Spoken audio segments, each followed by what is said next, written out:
this exact configuration. It looks a bit new to my eyes, and I'm interested to see how it turns out, especially with the possible landing of this TA in Pangolier. Yeah, I want to see the builds. I really do, because there's so many different builds you can go for Pangolier. Echo Saber's the popular build, but you could use a Diffusal against the Leshrac, and potentially the Naga, who loves mana to get some more illusions, or you can go for the Maelstrom to deal with illusions. There's so much flexibility in this build just to go down. Because we're about to find out how these builds are beginning. Sweet, going in. No pauses this time. We've been seeing pauses every single game before. You had to jinx it. God damn it. Oh, man. That's all right. Gives us time to run down who's playing who. That's true. So yeah, Jim on his classic TA. It seems like, yeah, Peter's taking an Oracle role, and DreamX is going for the carry Pangolier. An enemy is going to be in the offlane Tidehunter, and DJ on the Shadow Shaman, which is a little bit of a different playstyle for DJ, because usually he's on those mobile heroes, and I mean, Shadow Shaman can actually have that ganking potential, but he's more kind of stable than other roaming position 4s. Yeah, that's true. I mean, I think you want to keep that lane together if you possibly can. The laning phase just seems like it'll determine so much in this match. When you look at the number of snowball style cores that are in play, right? It's not so much. I know we've seen a lot of we'll just stack up for you and let you recover later in this patch. I don't think that's how this game's going to play out. Right. And on the other side for M11, it is Gracia on his Invoker, Havinci Viserys, I believe, on the Phoenix here, Louis back on his Naga Siren, and on the other side, it is Hated on the Nyx, and Juju back on his Leshrac. This guy has played Lesh 3 times so far. 3 series he's been playing Lesh constantly. He knows his hero, he knows how to play it, and he plays it a little bit differently than other teams have been playing it. He is just a solo man. He'll be playing his own game, and he'll join the fights when he has to, but not when he wants to. He'll constantly be pushing, forcing towers, not really coming to team fights if he doesn't desperately have to, because he knows that towers are so important in these games.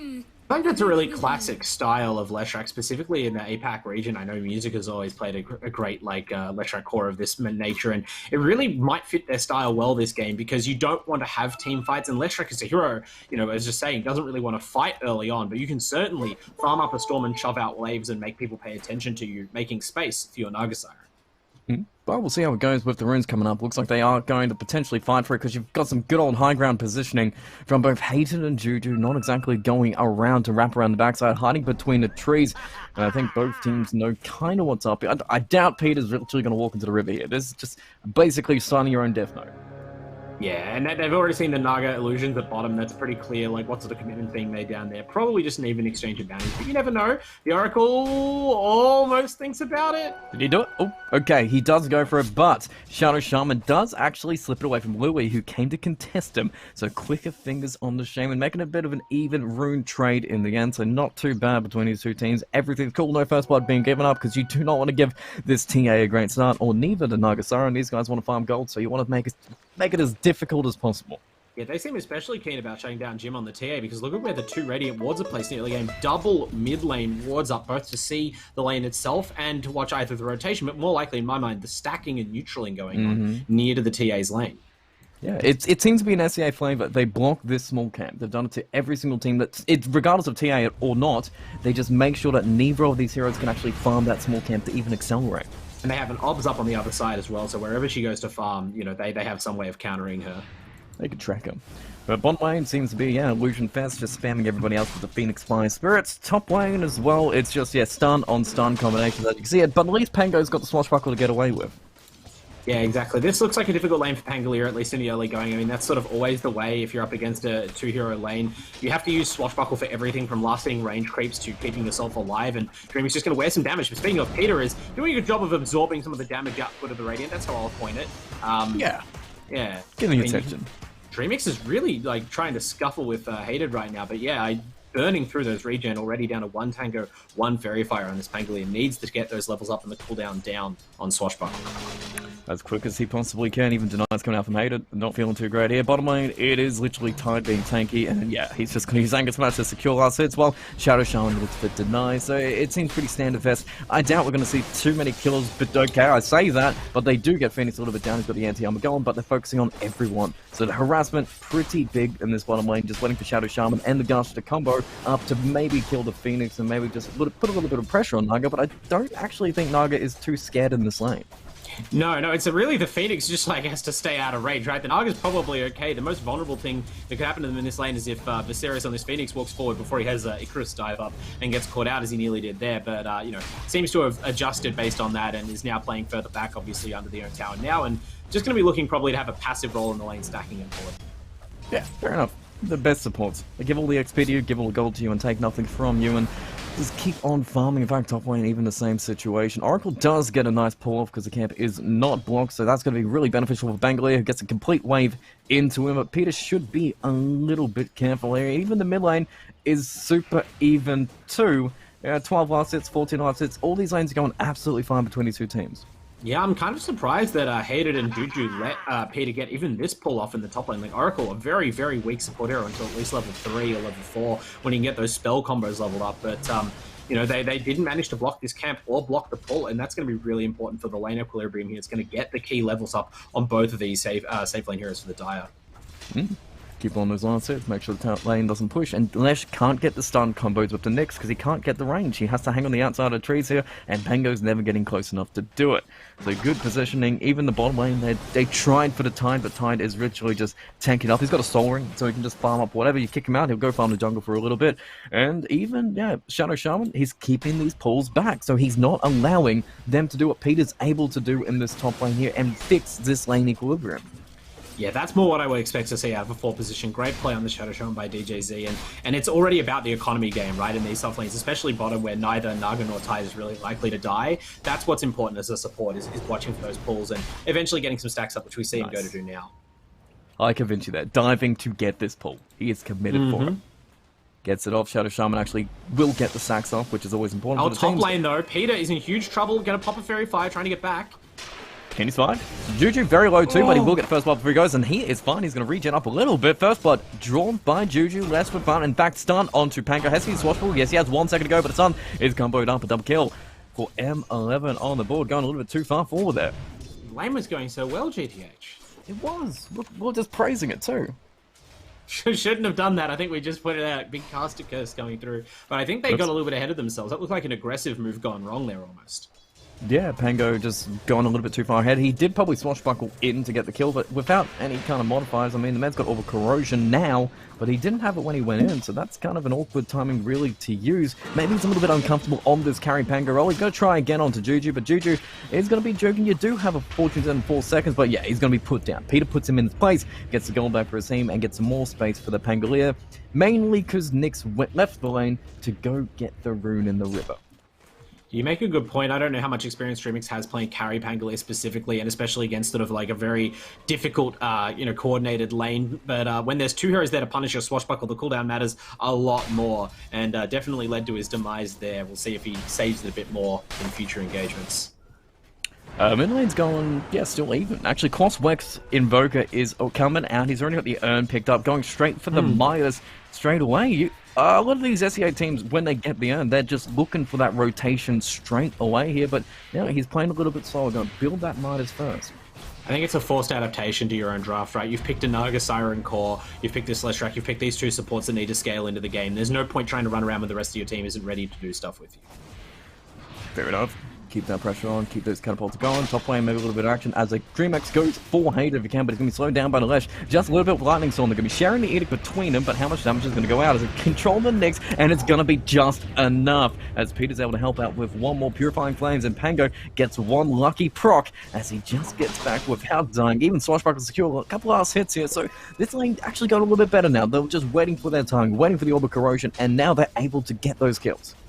Yeah, I mean, it's inarguable why you're going the Crosswex build this game. You would have loved a Sunstrike right there, obviously. They're so close to getting the kill on the Pango, but Dreamix starting to pull ahead a bit. In fact, all 3 calls of the Dire leading on last hits now. As DJZ shackles up the Phoenix. Yep. He's got no dive, does he? Yep, 10 seconds. I'm pretty sure we know. That was more damage than I expected. Yep, he's happy with that. That's 1 big anchor, so it's going to cut you. Phoenix literally has no armor, right? He has 1 armor. That's it. It's just not a very healthy person. Like, you'd see, 860 hit points. Oh, Peter actually getting a kill on top lane. Juju going down. This is a tight engagement. Oh yeah, can they actually get the next? He's already his carapace, so maybe just waits and watch. You've got 7-1 charges, pops it, wants it, can he get it? But Garcia's here to turn it back the other way with an aim tornado, waiting for the swashbuckler to come through, and then you go forward. Stun from Hayden, perfectly wasted, just go forward, and maybe he survives out of this in the end. Tornado fish him off, and he walks away without even looking at that dead body. And cold snap already being used means Peter gets out, but DreamX, he will not, as Pango's going down, and Invoker is on the board. Damn, Gracia roosters hard with that Midas pickup. We thought he wasn't going to make the early rotation, but suddenly there he is in the top lane using that urn, just like you said. I know you mentioned before he was the carry for this team in a way, but that's a big play to make for the Radiant here, getting them right back into the laning phase. Oh yeah. Bottom lane might have a little situation. Okay, Tide's doing Tide things. He's at your tower coming away. They have to leave this entire game. Now, Naga's in the jungle at this point. Doesn't even want to deal with Tide at all. This is just all Tide's lane to just farm up. He's going to be massive. Yeah, I think both of these heroes are just going to exchange farm in a sense, but I feel like I would rather have a farmed Naga than a farmed Tide, so I really want to see what their first item is, whether it is that pipe or not. He's already committed to the hood, but doesn't have the full thing queued up, and what an enemy does in the next sort of 10-15 minutes is going to be hugely impactful. Oh, mid lane, speaking of. Mid lane. Action coming in. Gracia is being found. We've got a Sunray on your side of the river, so maybe you get Phoenix after you're dead, but Invoker is just surviving the hills, but no, the Sentry Playsound's going to give vision, so we put him down. Jim very low, might survive for now as he finishes off the Phoenix with a cleave coming out from the meld, and now Hated. He's just going to get punished by Jim too. It turns out to be a triple in return, a double kill for the TA. And if you're talking about pumping golds and anyone, TA just got rich. And Louis going down the bottom lane as well, ends up stranded in no man's land. I think he's just trying to walk to the secret shop there, but ends up getting caught in the river by DreamX and an enemy. There's a great safe lane rotation to the enemy safe lane. Pangolier, moving down to handle things here, while Tidehunter goes to push the Lash back out of top, going to recalibrate their lanes around that. And what a great couple of minutes here for It's a Prank. Oh, yeah. Everything is currently going right for them. This Pangolier isn't too much focusing on farming. He's just looking to make action. Got level 6, use it instantly, ready to roll around and just keep on going. Even his build is about making those plays. He's rushing that Blink Dagger just so he can be as active as possible. I like this. There's a sort of common strategic concept that comes from card games. Is who's the beatdown, right? Who's the aggressor? Even if you don't normally think of building Pangolier this way, you look at the Naga Siren, look at the general orientation of the M11 draft, and you go, I'm just going to run at you. Like, I'm going to build items to run at you more, in fact, and we'll see how well you do with that.